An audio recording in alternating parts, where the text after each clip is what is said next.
lollygagging. And Jeff Passan, the great baseball writer from ESPN, joins us now. We talked with Buster Olney earlier. Every hour, Jeff, thanks for coming on. Every hour things change. Is the latest that they're now at a standstill again, at an impasse? Well, I'm not going to say impasse because that's a legal term, and every time I use the word impasse, lawyers tell me that I'm a moron. So I don't want to do that. Well, we're not lawyers.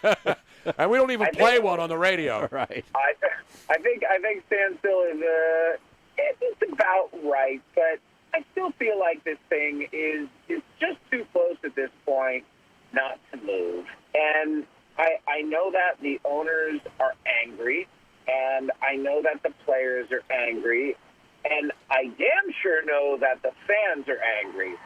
So if we've all got this collective anger, why not just get rid of it, figure it out, and get as much baseball as you possibly can this year? That to me seems like the most reasonable solution in this situation, and what I think ultimately is going to get done. And if it doesn't, then it turns out to be a 50 or so game season and no expanded playoffs, and we live with that. And there's anger and animus and bad relations, and it puts 2021 in jeopardy and 2022 in jeopardy. The outcome for a matter of principle and 5 games or 5 days worth of games, it just does not make sense. No, I agree with you. We had Buster on earlier, and he said the same thing. But I read earlier today you were talking about, and you and Jeff Rogers had a story that the Players Association was finalizing a proposal to the Major League Baseball owners in the neighborhood of 70 games.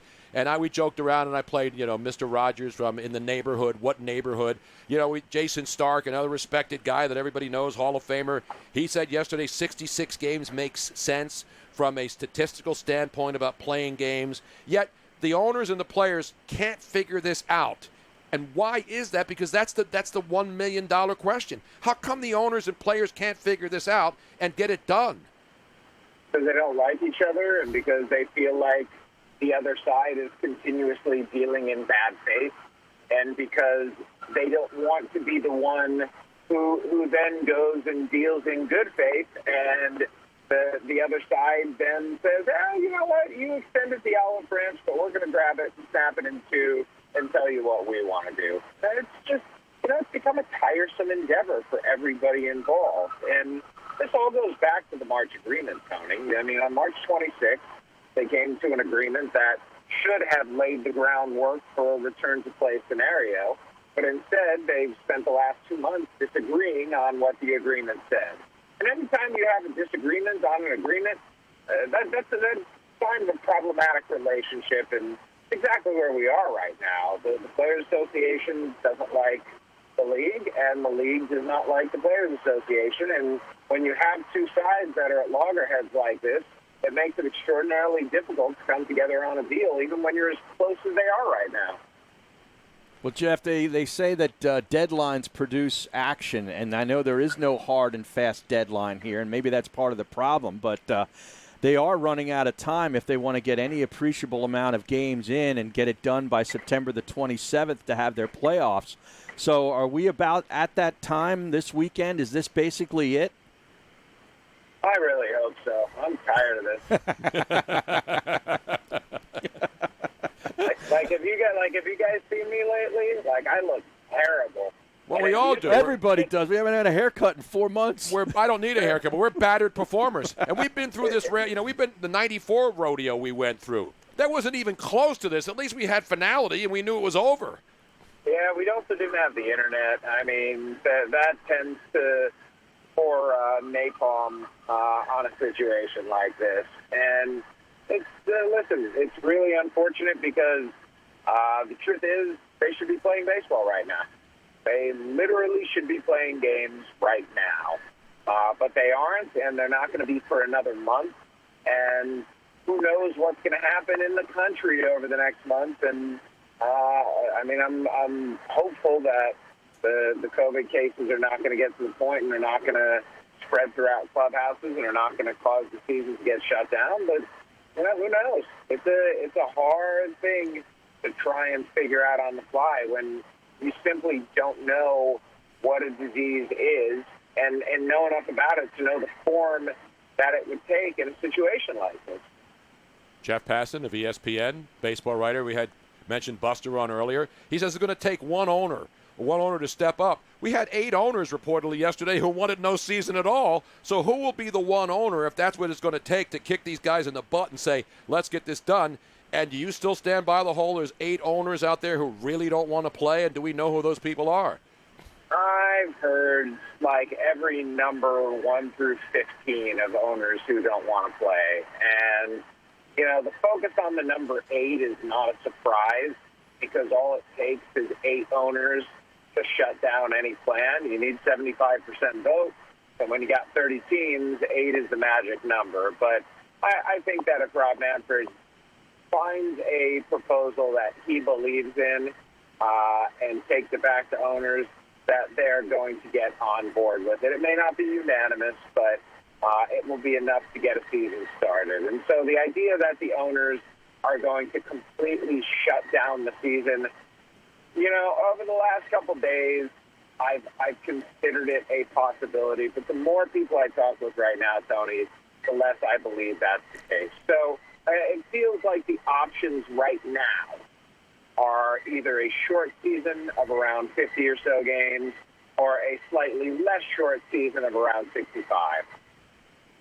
I have breaking news from the Jeff Passan Twitter feed, which I did not see, and I'm just seeing it now. At Jeff Passan, yes. And you look like a battered performer. I'm watching this videotape of you presumably in your driveway measuring to a basketball rim at the end of your driveway, and you go all the way across the street. You look clean and fresh. So this must have been recent. You're wearing a Coca-Cola shirt, and you're doing this, I guess, with Pat McAfee and Dan Orlovsky, and you throw a football all the way from the street all the way to the end of your driveway and hit nothing but the bottom of the net.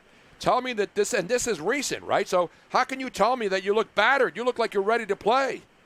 I put on a lot of makeup that day. Now, this was for my friend Chris Snow, who worked with me at the student paper at Syracuse University and is now the assistant GM of the Calgary Flames and was diagnosed a year ago with ALS. And we're doing trick shots for him. Look at hashtag #TrickShotForSnowy on Twitter. And my trick shot was to throw a football across the street into my neighbor's basketball hoop 33 yards away. And it took me 3 tries, but I nailed it. But it was a good feeling because I was convinced that it was going to take me a lot more than 3 tries. Did Ben Simmons watch this and say, I want to come back and see if I can hit one from at least in front of your car? Let's start out at like 20 feet and then work our way in. Oh, that is so rude, but so funny. Well, that's awesome. That's awesome stuff there. So that's not even your driveway. Is that your car? That is not. That is my neighbor's driveway. That is not my car. No, I am across the street and up the street a little bit. And that's not even a permanent. That's one of those ones you inflate. That's one of those with the sand or the sand water in the bases bottom, that yeah. you can move around. Yeah. It's a sandbag hoop. And first try went off the backboard and it shook the backboard a little. Second try, there's an overhanging limb from one of their big trees in Kansas City that are everywhere, and I hit the tree. And third one, bucket. Screw baseball. Let's just do a trick shot league and get all the top sports writers in America and say, hey, baseball players, you sit in your basement and play Fortnite. We're going to go outside and do physical stuff and be at one with nature. I love it. I'm in. Hashtag trick shot for Snowy. And that looked like it was about 100 feet. How many? By the way, it wasn't even the best one. So Chris, like I said, was diagnosed June 10th of last year. And a doctor's appointment on June 17th last year was told he's got about a year to live. Wow. And so yesterday, on June 17th, on that anniversary, goes to a football field, sets up a football on a tee, and bangs a field goal from 43 yards out. Dead center. At this point, his doctors thought that he might not be walking. He might not be moving.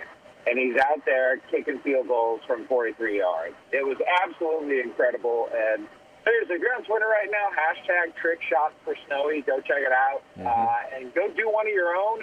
And there's a website, snowystrong.ca, that is taking donations for research. ALS Awareness Month in Canada right now. I urge everyone, even if you have $1, it would be a wonderful cause to donate to. And our good buddy Pat McAfee is involved. Obviously, he does anything. Yeah. Any kind of challenge, yeah. Pat's going to be involved, right? He's in. He's the best. Did you see what he did? I'm looking at it now. So did he throw a football too? It looks like he did it over a building. He threw a football over a freaking building. Wow. At least he didn't jump off into a barge like he did on college game day. He jumped in the water. You know what? I would have been okay with that too. No, he threw a football 60 yards over a building. Didn't quite get into the trash can because apparently the employees at Key Bank were not happy with him throwing the football over a building and came out and told him to stop. But he, the first try, nailed the trash can. Awesome. So Pretty every impressive. $10, so obvious people are sending $10 for every foot to snowystrong.ca. That's snowystrong.ca to help Chris Snow, Calgary, and a lot of hockey players involved, obviously, up in Calgary and all over the NHL doing great stuff. That's awesome. Last thing about getting back to baseball here, and that is there a drop-dead date in your head, or are we just kidding ourselves thinking that it could be tonight, it could be tomorrow, it has to be by Saturday, it has to be by Sunday? I think because Rob Manfred has the ability to set a schedule, the drop dead date is the one that he chooses. Now, the thing is, if it's going to be 50 games, Tony, you can start the season theoretically at the beginning of August at that point. Right. And so this being, I've lost track of time. Is it June 18th today? Is that right? Yes. Yes. It's being the 18th. We could wait another 2 weeks for spring training to start. And spend all of July doing that, and then have a couple of exhibition games and go out for the season. So there's also the reality, if there's a deal that gets done tonight, players are going to be in camp in a week. And 3 weeks after that, we're going to have games. And that is that's a pretty exciting time right now in baseball, the notion that July 19th could well be opening day. And, and that's all great. But that first, we got to get the agreement. Then secondly, we don't know where these teams are going to play. There's no bubble sites. There's not like Orlando. No. Where are they going to do spring training? Are they going to go to Florida, Arizona? Arizona and Florida having COVID relapses now, another wave, so to speak. Are they going to play in their own ballparks? How are they going to set that up? Is there any way they can do that stuff logistically when it's taken them so long just to get the basic deal done? Yeah, I think the logistical stuff they've been working on for a long time now, and I'm not going to say that it's safe. I'm not going to say that it's going to keep the coronavirus away from baseball players because they're not doing the bubble. They're giving players liberty to go and do what they're going to do. But I think the players who do not take the steps to protect themselves are going to be, shamed is the right word, but they're certainly going to have aspersions cast on them by their teammates who don't want to catch the disease either and don't want to bring it home to their families. That's the problem when you go outside of the bubble. It makes it very difficult to avoid this, and you just hope the measures that they have in place, and they actually have a pretty impressive protocol that was drawn up by the league in terms of health and safety. You hope those measures do enough, but man, it's one of those things where all it takes is one mistake, and the thing gets spread like wildfire. Two other quick ones. The DH, is that going to happen in both leagues? Yes. If there is an agreement in place, if MLB implements the season, though, it will not. And then, of course, selling ads on those jerseys, I don't have a problem with it. Every other sport does it. Is that going to happen? Yeah, that will happen too, and I'm sorry, I'm not romantic enough to really care about it. It's like we live in 2020 now. The fact that MLB's held out as long as it has is actually kind of impressive itself. Yeah. Now, what about playing ping pong doubles? Will they be allowed to play ping pong doubles when they go in a garage somewhere and In start the playing ping? clubhouse, yeah. When Bryce Harper puts down the Fortnite joystick and decides to play ping pong in the Phillies clubhouse with his teammates, can they play doubles? No. I wouldn't think so. Jeff, appreciate your time, man. Thanks, Great Jeff. to talk to you again. Continued success. You're killing it at ESPN. I remember back in the day at Yahoo and back at Syracuse with all my friends like Andrew Siciliano and company.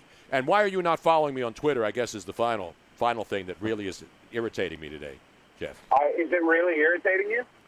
Nah, I just always. Yes, it is. No, it's part of my shtick. If I find out that a guest is not following me on Twitter, then I become outraged and demand that you follow me. Which is exactly why I'm not going to follow you. Let's give him a roaring round of applause. I'm going to give you a roaring round of applause for that. The great Jeff Passan. He can do it all except get the baseball season restarted. Jeff, good to talk to you, man. Thanks for coming on. All right, Don. Do well, man. There he is, Jeff Passan. That's perfect. That's a lot of fun. He's another Syracuse guy. Yeah. You know, we have this, love-hate relationship. They love me, and I hate them. You know what I'm saying? Yeah. Now, it goes back to Andy.